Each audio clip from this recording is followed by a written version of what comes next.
من الشیطان اللعین الرجیم بسم اللہ الرحمن الرحیم الحمد للہ المعروف من غیر رؤیت والخالق من غیر رویت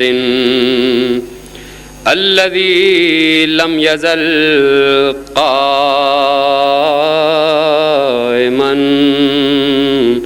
دائما إذ لا سماء ذات أبراج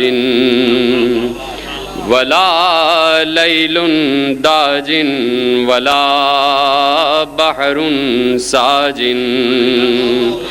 ولا أرض ذات مهاد ولا خلق ذو اعتماد والصلاة والسلام والتحية والإكرام على نبي الرحمة وخازن المغفرة وقائد الخير والبركة ومنقذ العباد من الهلكة سيدنا ومولانا أبي القاسم محمد وأهل بيته الطيبين الطاهرين المعصومين المظلومين المنتخبين المنتجبين الذين أذهب الله عنهم الرجس وطهرهم تطهيرا.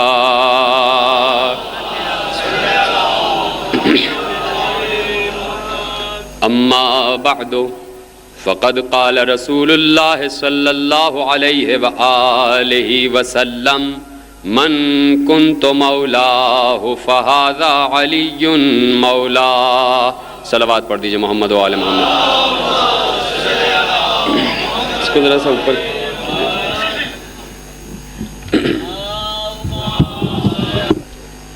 جس سلسلہ گفتگو کا آغاز کیا اور جن امور پر گفتگو کی تو ہم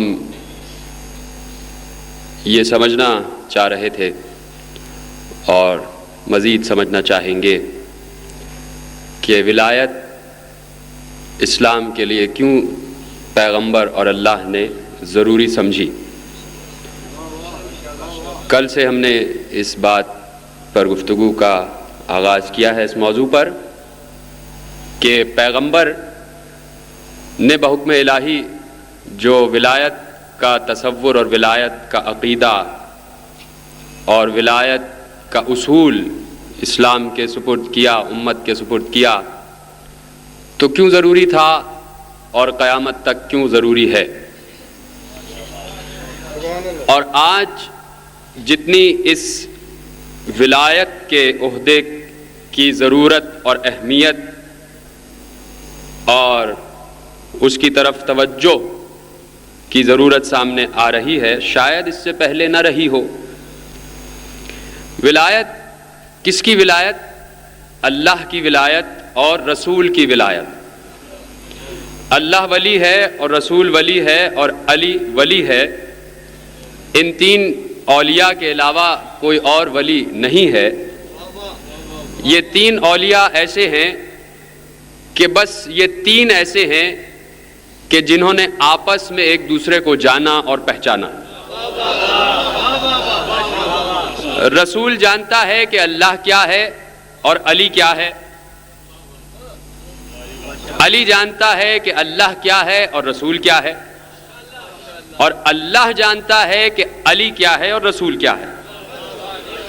یہ ایسے اولیاء ہیں جو آپس میں ایک دوسرے کو پہچانتے ہیں اور ان کی جان پہچان آج سے نہیں ہے. یہ ایک دوسرے کو تینوں آج سے نہیں جانتے، بلکہ کب سے یہ ایک دوسرے کو جانتے ہیں. جب ہوگا ظہور تو آنے والے سے پوچھ لیا جائے گا کہ کب سے ایک دوسرے کو جانتے. یہ ہم تو نہیں بتا سکتے، یہ ہم تو نہیں بتا سکتے. اس لیے کہ جب انسان اور صاحب معرفت یہ فیصلہ اور یہ تمیز ہی نہ کر پائے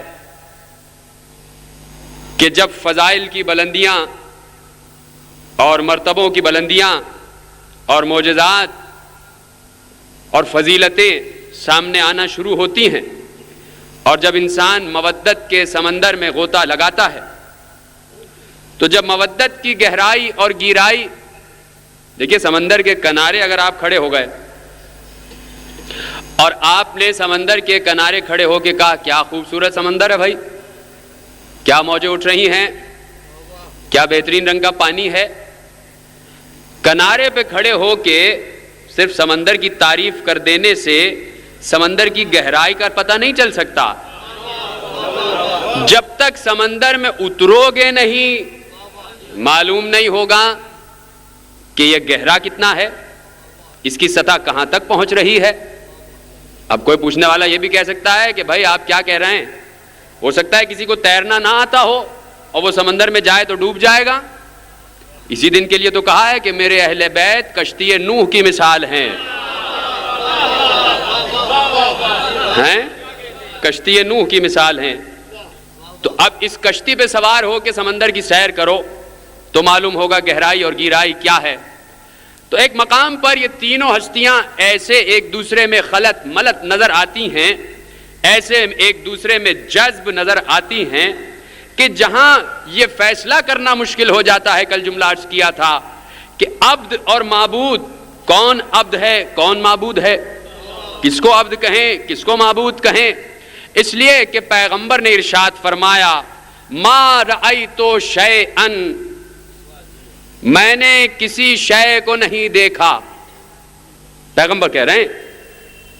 اب یہ کسی انسان کے بس کی بات نہیں ہے کہ وہ ان جملوں کی تشریح کر سکے یا ان جملوں کی معرفت تک پہنچ سکے.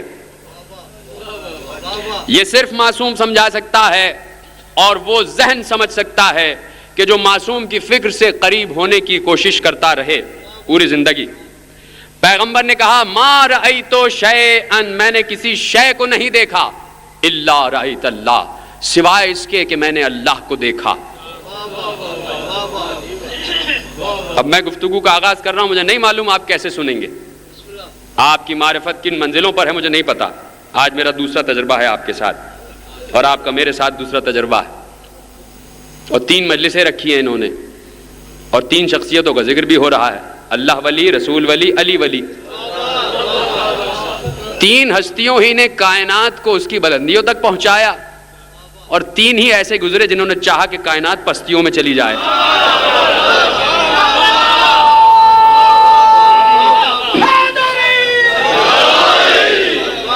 ہے نا؟ تو اب 3 مجلسیں بھی ہیں. بہرحال 3 مجلسیں رکھی ہیں انہوں نے، معلوم کس ریفرنس سے اور کس نظریے کے تحت بخاری صاحب نے 3 مجلسیں رکھی ہیں. حالانکہ بخاری لفظ میں کتنے حرف ہیں؟ 5 ہیں نا. تو بہرحال اب یہ جانے، دیکھیے بخاری میں جو ہیں وہ 5 حرف ہیں. تو اب دیکھنا ہے کہ بھائی کیا رب بنتا ہے 5 کا 3 سے. 3 مجلسیں اور 5 کا ذکر کرنا ہے. اب اگر آپ غور کریں، بات آ گئی تو عرض کروں گا. مجھ سے پیشتر نقوی صاحب بہت خوبصورت اور بہت اچھے جملوں میں نمائندگی کر رہے تھے کہ یہ مجالس اور تمام سلسلہ انہی کی گفتگو کو ہم آگے بڑھائیں گے. دیکھیے یہ 3 اور 5 جو ہے بہت دنوں سے ہو رہا ہے تاریخ اسلام میں. 3-5 ہو رہا ہے. کہتے نا بھائی 3-5 نہ کرو، زیادہ 3-5 نہ کرو. کیا مطلب؟ کہتے بھائی 3 میں نہ 13 میں، ستلی کی گرہ میں. 3 اور 13 کا کیا ہے؟ یا تو 3 ہونا چاہیے تھا یا 14 ہونا چاہیے تھا. 3 میں نہ 13 میں، ستلی کی گرہ میں. مطلب کیا بھائی؟ یا تو 13 کو مانو یا 3 کو مانو. کچھ ایسا سلسلہ ہے. اردو لغت کا بھی عجیب عجیب ہے، کبھی گفتگو کریں گے اردو لغت پر. تو اب آپ دیکھیں کہ یہ 3 اور 5 گفتگو آگے بڑھاتے ہیں. ہم رکے ہوئے وہاں کہ پیغمبر نے کہا میں نے کسی شے کو نہیں دیکھا، وہاں رکے ہوئے. لیکن یہ 3 اور 5 کا کیا چکر ہے؟ 1400 برس ہو گئے اور اس فرش ازا کو بچھتے ہوئے بھی 1400 برس ہو گئے اس دنیا میں. اس دنیا کی بات کر رہا ہوں. نہیں تو یہ ذکر تو جب سے ہے کہ جب سے وہ ذاکر ہے. سب سے پہلا ذاکر وہ ہے. اس نے جب بزم انبیاء سجائی تو اس نے ذکر حسین کیا سب سے پہلے, ذکر علی کیا سب سے پہلا ذاکر وہ ہے. اس دنیا کی حد تک یہ فرش ازا 1400 برس سے بچھا ہوا ہے. 1400 برس سے گفتگو ہو رہی ہے, پیغمبر پر گفتگو ہو رہی ہے, اجداد پیغمبر پر گفتگو ہو رہی ہے, اولاد اور نسل پیغمبر پر گفتگو ہو رہی ہے, پنجتن پر گفتگو ہو رہی ہے. اور دنیا اس بات کو مان رہی ہے کہ اتنے صاحب فضائل ہیں, اتنے صاحب معجزات ہیں, اتنے صاحب رتبہ اور صاحب مرتبہ ہیں یہ شخصیتیں کہ اللہ کا اور ان کا ربط ہے کہ یہ جب چاہتے ہیں تو خانے نعمت منگوا لیتے ہیں, یہ جب چاہتے ہیں تو رزق منگوا لیتے ہیں.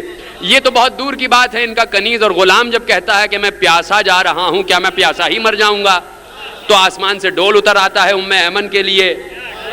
تو ان کے غلام اور کنیز اتنے مرتبہ پائے ہوئے ہیں کہ فضا کہیں کہہ دیں, اشارہ کر دیں تو پتھر کی دیوار سونے میں بدل جاتی ہے نا. اتنے رتبے ہیں ان کے, اتنے فضیلتیں ہیں ان کی, اور دنیا کے سامنے یہ فضیلتیں مستقل سامنے آ رہی ہیں.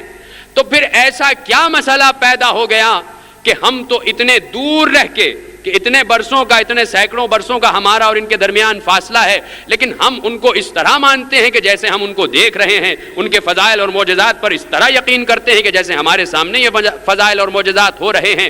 وہ دور کیا تھا کہ جو اپنی آنکھوں سے دیکھ رہے تھے, اپنے کانوں سے سن رہے تھے, اپنی آنکھوں سے چلتے پھرتے تمام معجزات دیکھ رہے تھے, اس کے بعد انہوں نے ظلم کیا, اس کے بعد دروازہ جلایا گیا, اس کے بعد گلے میں رسی باندھی گئی. یہ کیا مسئلہ ہے؟ اتنے صاحبان معجزہ کے ساتھ اتنی دشمنی کیوں ہے؟